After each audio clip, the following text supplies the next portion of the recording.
കാത്തു സൂക്ഷിക്കണം.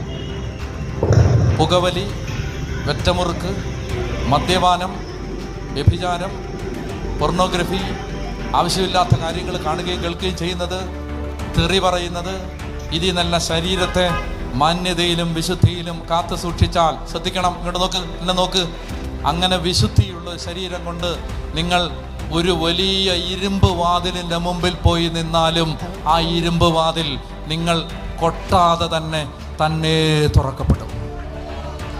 വിശുദ്ധിയുള്ളൊരു ശരീരം, വിശുദ്ധിയുള്ളൊരു ജീവിതം, ആ ജീവിതത്തിന് കോട്ടകളെ തകർക്കാനും മലകളെ ഇടിച്ചു കളയാനും ഇരുമ്പ് വാതിലുകളെ തുറക്കാനുമുള്ള ശക്തിയുണ്ട്. വിശുദ്ധിയുള്ള ഒരു ശരീരം. അങ്ങനെ വിശുദ്ധിയുള്ളൊരു ശരീരമായിരുന്നു പത്രോസിന്റെ ശരീരം. ആ ശരീരത്തിന് കയ്യിലും കാലിലും ചങ്ങലയിട്ട് 16 പട്ടാളക്കാർ കാവൽ നിന്നെങ്കിലും ആ വിശുദ്ധിയുള്ള ശരീരത്തെ കർത്താവ് ആ ചങ്ങല അഴിച്ച് വെളിയിൽ കൊണ്ടുവന്ന്